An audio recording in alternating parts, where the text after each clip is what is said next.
As Ranger Rob said, we are extremely happy to see all of you out here tonight. This is a really crowd. We've been doing this once a month since last December, and this is by far the largest crowd. So that really makes us really happy to see so many people out here. So a couple things we're going to talk about. First thing again, welcome to Kings Mountain. We're really happy that you're here. And simple as that might sound, it's not something that folks usually get to do with our normal operating hours. So we definitely thought that it'd be a nice opportunity for people to be able to come out. For the Daughters of American Revolution way back when, I don't know that there would be a Kings Mountain National Military Park. And so, oh, you're welcome. And all right, outstanding. So incredibly important work that the Daughters of the American Revolution did way back when and continue to do today. So we're very happy to have members of the DAR here to enjoy the evening with us. So I'm going to travel back to Rev War 250 for just a minute, okay? Is everybody familiar with what Rev War 250 is? Right? So we're celebrating the 250th anniversary, right, of our country. And it really starts this year, 1775, right, to 2025. So 250 years ago in 1775, what happened? Lexington Concord, right? And that kind of got us in, got things going. And so we're celebrating all the way until 1783. And we know what happened in 1783, right? The peace was signed in Paris and the war officially ended. And so that's going to go just like that 8-year bracket. So it's going to go now from 2025 to 2033. Living as we do, in a world in which our waking hours are spent in almost constant light, to capture the full flavor of that eventful night and other nights 2 centuries ago, we must try to imagine darkness we never know. A world whose nights were filled with almost constant dark. Not the half dark to which we are accustomed, but a deep Stygian gloom that existed between sundown and sunup. Relieved, if the weather was right, only by the moon and stars. The difference between that night in 1780 and our time can be measured in silence as well as light. People made noises, and so did animals, and the wind, and the rain, and other sounds of nature. But there were no motors, no constant hum of traffic in the distance. There was a stillness both day and night that are rare today, found only in the great empty places. So this evening you're in the Candlelight Kings Mountain National Battlefield Tour. David's lighting the way. Hey, you found him. There he is. Ash Ketchum came along.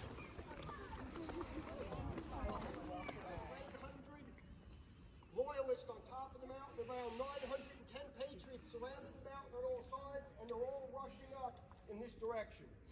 So you can almost imagine, after a long, long journey to get here, they tied up their horses about 2 miles away, walked in the rest of the way, and now charged up this hill. So it really would have been a sight to see.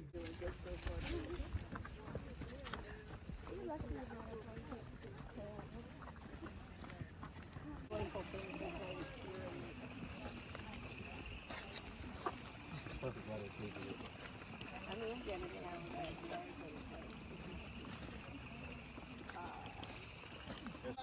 years after that, 1890, the Daughters of the American Revolution, DAR, are formed.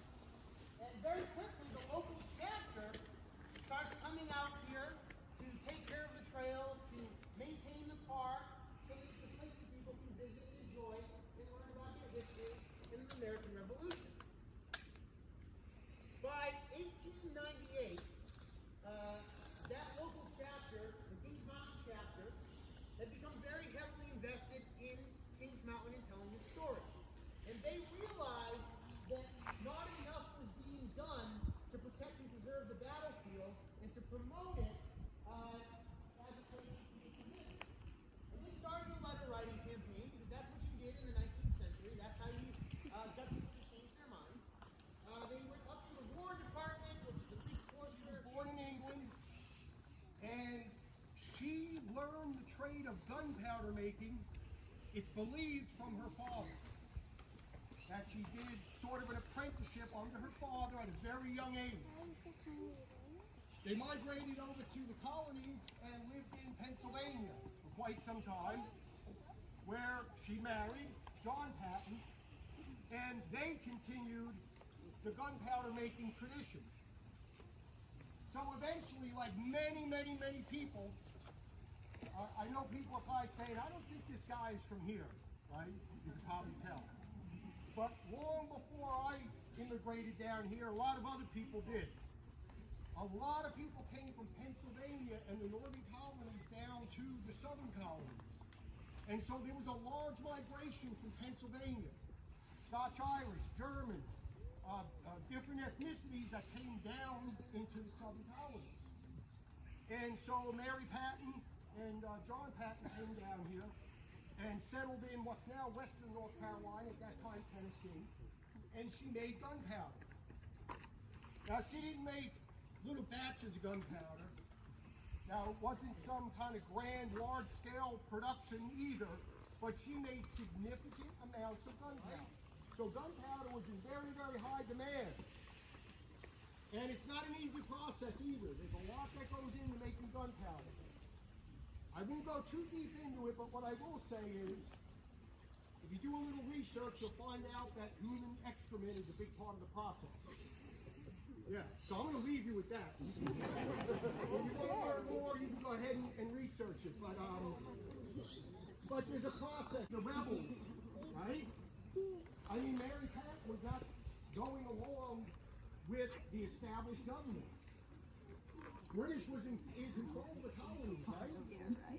So Mary Patton sells 500 pounds of gunpowder to the patriots, or like they were called back then, the rebels, scoundrels, and so on. So what do you think the British would have did with Mary Patton had they found out that she was manufacturing gunpowder and selling large quantities of it to the rebels? Yeah, executed her, probably after she felt some pain. I want you to listen to this carefully, because this is the national monument, okay? And this is what you're going to give credit to America. All right? On the grass, if y'all come this way, go in behind these folks. This monument behind you, this is the Centennial Monument. This is the one from 1880. This is one of only a handful, 3 monuments that we have that the DAR wasn't involved with. Oh, thank you so there's no light up here. If I could make a request for everybody at this moment, I'm going to make a request. If you have artificial light source, could you just turn it off for right now while we're talking before we get going again? I'd really appreciate that. Thank you. Just going to try and boundary between the Cherokee peoples to the west and the Catawba peoples to the east. This was the border. It was a resource extraction point. They came here to mine and quarry stone to make tools out of it. It was a very important place for trade for them. The colonial road that we went by when we started our tour that brought both armies to Kings Mountain, at the time of the battle, that wasn't known as the colonial road, it was known as the old Indian Trail. That was a trade route that had been established by the Cherokee and the Catawba to trade back and forth between their two people. Now, with that in mind, what I like to do, when it's my turn to tell the night sky story, is to share some story that a couple of stories that I got from the Cherokee themselves. Now, when we look at our moon and our stars, our constellations, most of the names that we have from them, Gemini, Orion, Capricorn, Aquarius, those are names and stories from the Greeks and the Romans.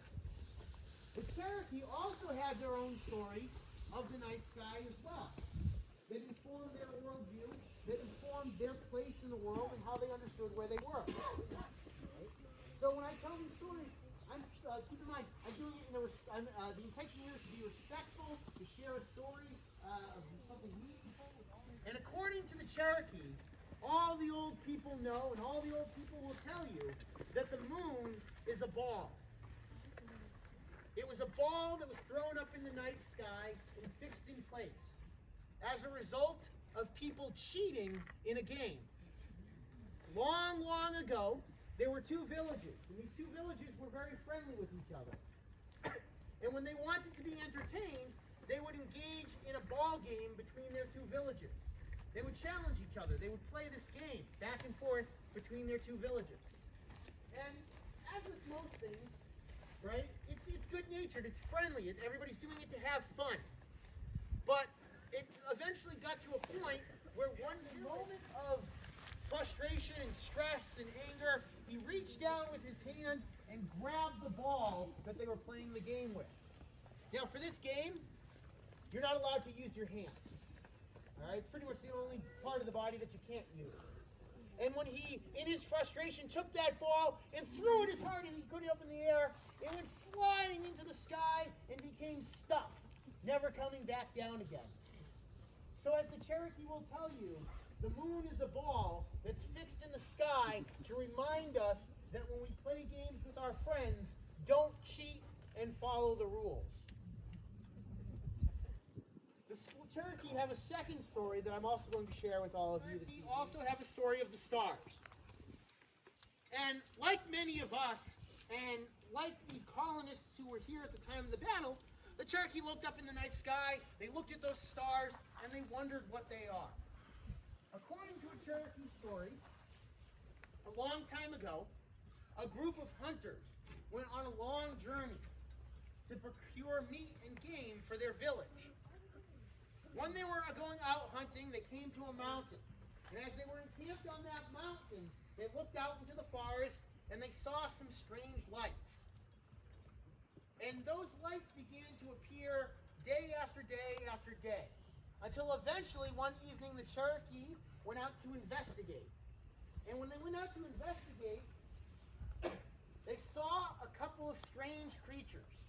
These creatures were about the size, well, we would call it today of a medicine ball.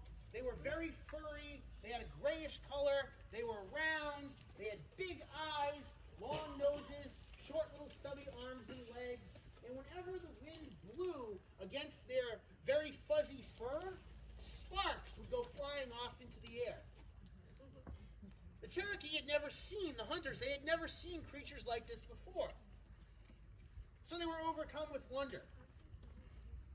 And they decided that they would set a trap so that they could catch these creatures and bring them back to the village to show everyone.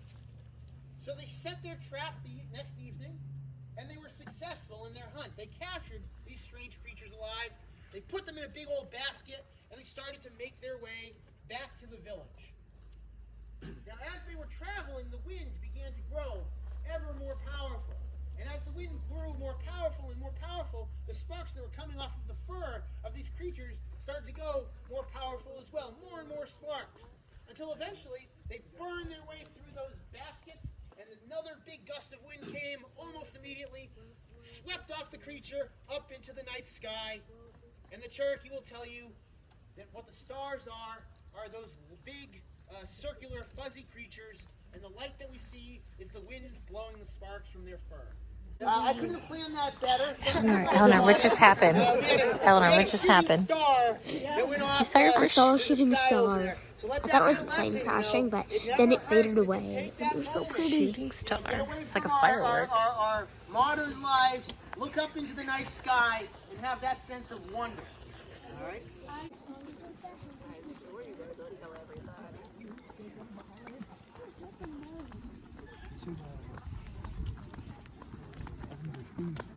One other thing I'd like to do at this point, and I'm going to put some people on the spot here.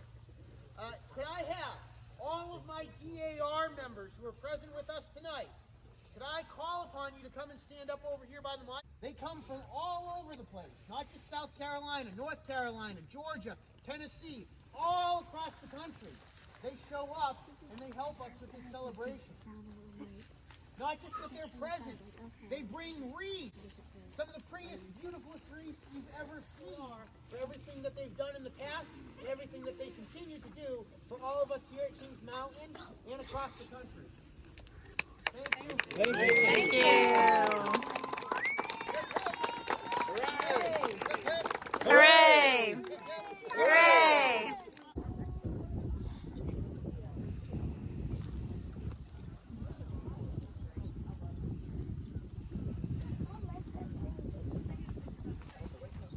Virginia Sal, both named Virginia, Virginia Paul and Virginia Sal. Now, their role in the battle, they actually traveled with Major Patrick Ferguson. So we all know who Major Patrick Ferguson was, right? He was the guy who commanded the Loyalist forces. Those are the other guys, not the Patriots, but the Loyalists. Those loyal, right? Loyalists, loyal to the British Crown. So they were loyal to the British Crown, and they had this British officer commanding them. Now the interesting thing is there was 1,100 Loyalists up on top of the mountain. Anybody know how many British people were up there? One. This guy right here. Not going to remove me from this mountain. Well, come to find out he's right, because he's still here all these years later. He is buried here. This monument was put up in 1930 as a goodwill gesture from the United States. The large mound of rocks behind him is what's referred to as a Scottish cairn. I said he was British. Well, he was. He was a British subject, but he was from Scotland. So he was the only British guy here at the Battle of Kings Mountain. And he died here, and he's buried here.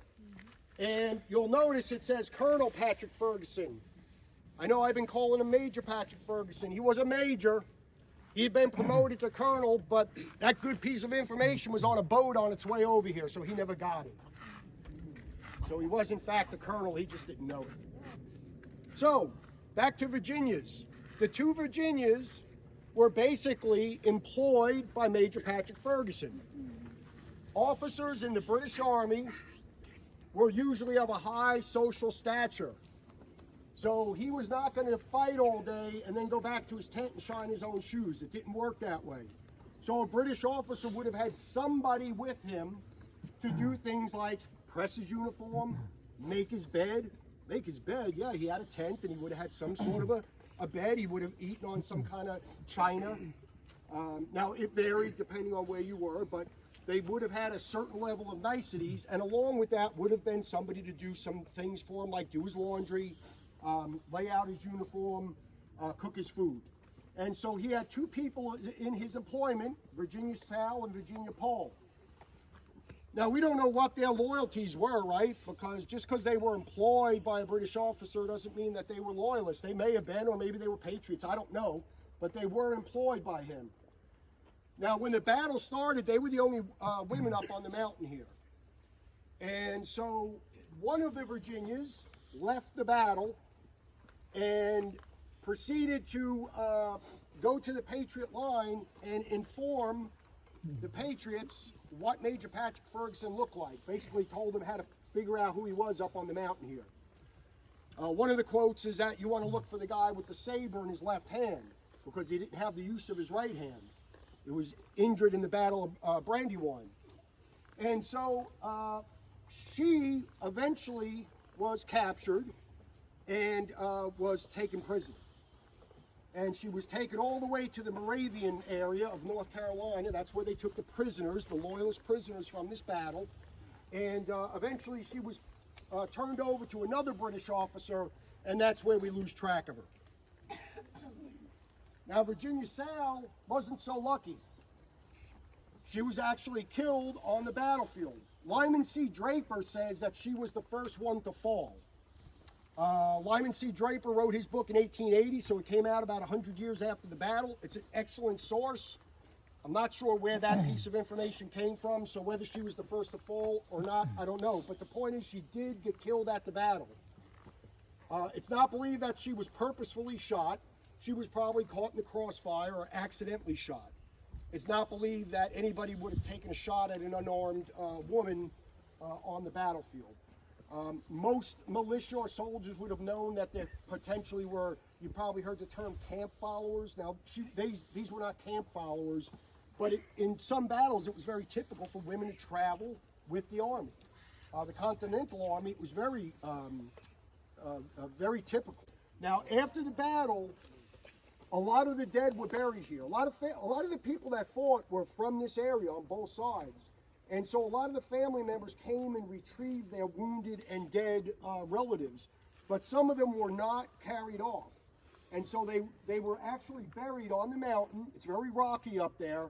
And so they were buried in very shallow graves, covered in timber, leaves, whatever they could get.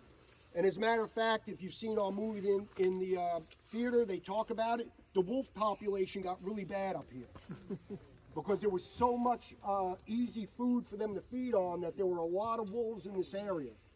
Now, it was in, I believe, 1830, and Rob, Ranger Rob will help me on the date if I got it wrong, but I believe it was in 1830 that there was an effort to come up here and pick up all the bleached bones, as it's been written, because there were just bones everywhere.